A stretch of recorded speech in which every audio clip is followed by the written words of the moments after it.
What's up, YouTube? So, on another episode of Skip and Shannon, Skip pleads his case as to him saying that Tom Brady has surpassed Michael Jordan as being the greatest athlete, which is saying a lot to Mr. Michael Jordan 6-0 and everything goes along with that. Even though Tom Brady's 5-3, working on another Super Bowl win and doesn't show any signs of stopping. So, let's hear Skip plead his case. When we think about MJ, when we think about Tom Brady, when you think of postseason career, Yeah. who has had the better postseason? Okay, just for the record, for those who might not know, I am the biggest Michael Jordan fan on the planet, and I have always been. I had the privilege and honor of covering him, especially in his last year in Chicago, 1998, the last hurrah year, really his last great year, before he retired for 3 years and then had two not so pretty age 38, 39 seasons in Washington that he probably shouldn't have tried, but I gave it to him because he had earned. I don't think they should count those two last years as Jordan playing. They shouldn't count those because that's not the real Jordan. And by the way, I'm a Jordan fan and a Kobe fan. So let's just continue on. The right to try it. And I think he had fun with it, but they didn't even make the playoffs. They went 37-45 in each of those two seasons. Despite that, the greatest athlete ever in any sport was Michael Jeffrey Jordan. The most consistently dominant player in any sport ever, Michael Jeffrey Jordan. And I'm talking about over. So I don't quite know about that, Skip, because there's a lot of athletes that came before or during Jordan's era. Like, I mean, you have Michael Phelps that is just so completely dominant in the water. Michael Phelps is just completely dominant during the Olympics. Then you had Wayne Gretzky. I heard, like, pound for pound of being an athlete, that Wayne Gretzky is a better athlete than anybody else, and things that he's done, points scored, I mean, just everything that goes along with hockey. I'm not strong in hockey, so I can't really say, but I heard Wayne Gretzky is like a number one guy.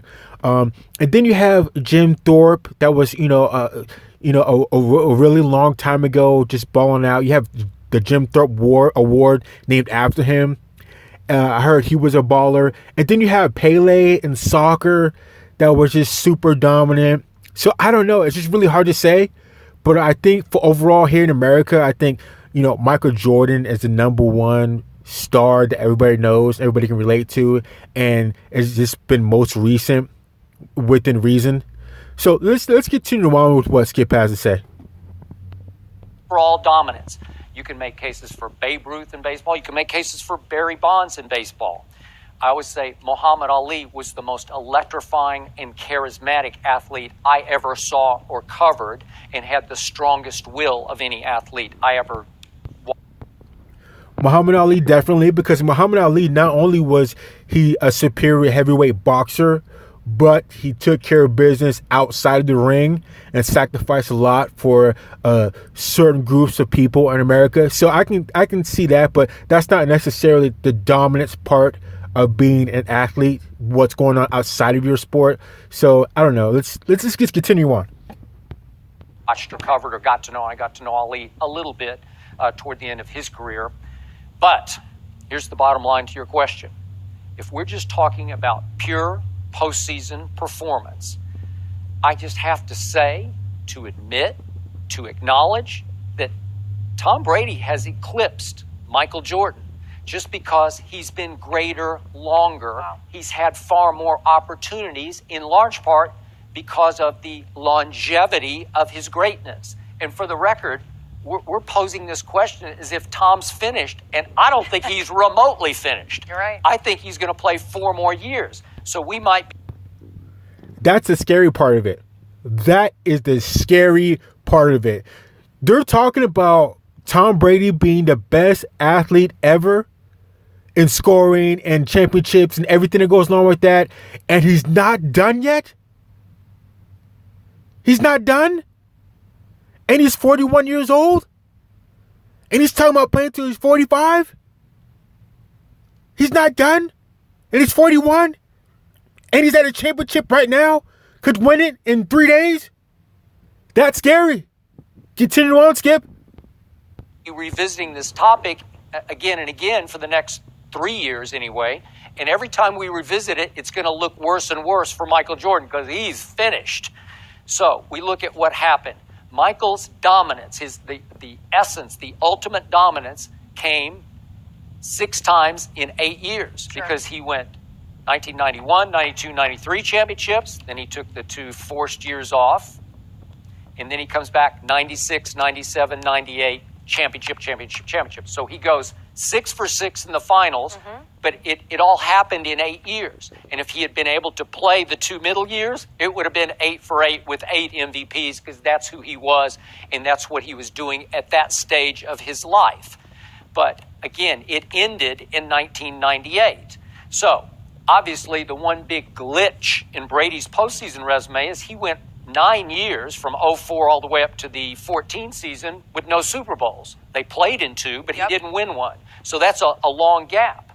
But meanwhile, Tom Brady has played in 13 AFC championship games. That's just mind-boggling. And he's gone 9-4 because obviously they're going to their 9th Super Bowl. So he's 9-4 in AFC championship games to get to the biggest game in his sport. Michael played in 8 in the Eastern Conference Finals. Lost the first 2 to the bad boy Pistons, and then he won 6 in a row. But his problem was that even in those 6 that he won to get there, only one went to a Game 7, and I covered it because it was in 1998 against Reggie Miller and the Indiana Pacers, and Game 7 was at the United Center, and the score is pretty close. It was 88-83. The scores were much lower then, more defensive-oriented, but Michael scored 28 of their 88 points and just took the game over to me, but it wasn't that close. It didn't feel that close. So Michael Jordan never played a Game 7 in 6 NBA Finals, right? So how he didn't have the opportunities. Tom Brady has he's won 5 Super Bowls with 5 game-winning drives. Well, how can you beat that? That's perfection to me. And remember, a 6th time, he had a game-winning drive with 2 minutes left in the first Eli Super Bowl that got canceled by what I thought was the luckiest play in Super Bowl history. Eli, great escape, flinging it downfield, sticking. Here comes that guy again, Eli Manning, the Tom Brady killer, the absolute Tom Brady killer. I don't know how he did it. I don't know if his parents sold his soul to the devil or what, but Eli Manning is the Achilles heel to the Tom Brady saga. I don't know how he did it, but let's just carry on. David Tyree's face mask and then canceling out Tom Brady's game-winning drive. So he could have been 6 for 6 in game-winning drives. Well, that's impossible to beat. So you look at Michael, as I mentioned, at 38 and 39, it wasn't a pretty sight. So they missed the playoffs in his last 2 seasons in Washington. And what was Tom Brady doing at age 38? Well, he was losing. The last time we saw him lose an AFC championship game is the one at Denver. And by the way, in that game, he was so bad that he's throwing into the end zone on a 2-point conversion, trying to hit Julian Edelman, and it failed, and they lost 20-18. So that's how close that game was. And that was at age 38. And then at 39, Tom Brady is coming back from 28-3 down to shell-shock the Atlanta Falcons and win a Super Bowl by throwing for 246 yards in the fourth quarter in overtime. Sure. Okay, well which is one of the best Super Bowls I ever seen. One of the best comebacks ever. Until by halftime, everybody think, it's over. New England is done. Tom Brady's out. And then all of a sudden, Tom Brady does his thing, and they come back and win the game. I think it was to the point that they were at no point were they winning the game until they put up points and they won the game. I think in overtime. I can't remember. It was 2 years ago. But it was just absolutely crazy. Tom Brady did his thing, and he's not done. So carry on, Skip. it's 39. So Michael's just kind of a pathetic sight at that point, and Tom's onward and upward. Has Tom taken much better care of himself than Michael did? Yes. As much as I love Michael, he did love his cigars and his wine, and he let himself go a little bit in the end, especially. That is another thing. Tom Brady definitely takes care of himself. He eats correctly. He does everything he's supposed to do because he knows he wants to play until 45 years old, and you got to take care of your body. And also, his offensive line takes care of him. So and getting beat up on football is a little bit different than get beat up on the basketball court. So Jordan, he can let himself go in certain areas. It's just a little bit different way of taking care of everybody. But continue on, Skip. Actually in Washington, because remember, he took 3 years off before he played the last 2 years at Washington, so it's not even fair to compare and contrast. So Tom Brady has 12 game-winning drives in the playoffs. It's twice as many as John Elway has 6. So Michael, in all of his postseason performances, he has 7 game-winning shots or free throws. So it's 12-7. Well, it's not fair because when you keep going Brady, and in clutchness, Tom's just had so many more opportunities because the most staggering fact about New England in the Super Bowls is they played an 8, and the scoring margin, the point differential in all those 8 games is 4.25 points. That means every game has been close. They could have gone 0-8 in those games, or they could have gone 8-0 because everyone came down to a sort of a photo finish. Sure. So Tom Brady had to be clutch just to win 5 out of 8. So he's 5-3 in the finals because he had 5 game-winning drives in his Super Bowl, his finals. Yeah, his finals. Right? And yet you can make a case they could have lost all 8 games, and he put him in position to win yet another one. And he had in the second Eli Super Bowl.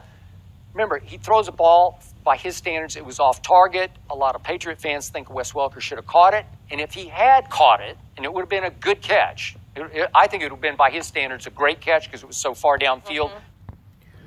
Wes Welker definitely should have had that catch. There was a lot of talking about a lot of finger pointing during that Super Bowl. Wesley Welker should have had that catch. But that's for another video. For a slot receiver. But if Wes Welker catches that football, we're having a whole different conversation. And then in the other loss of the 3 losses, he throws for an all-time playoff record a year ago in the Super Bowl of 505 yards, and Belichick's defense gives up 41 points to the backup quarterback for the Eagles. So Tom lost 41-33. Yes, he lost the football in a late drive. I'll give you that.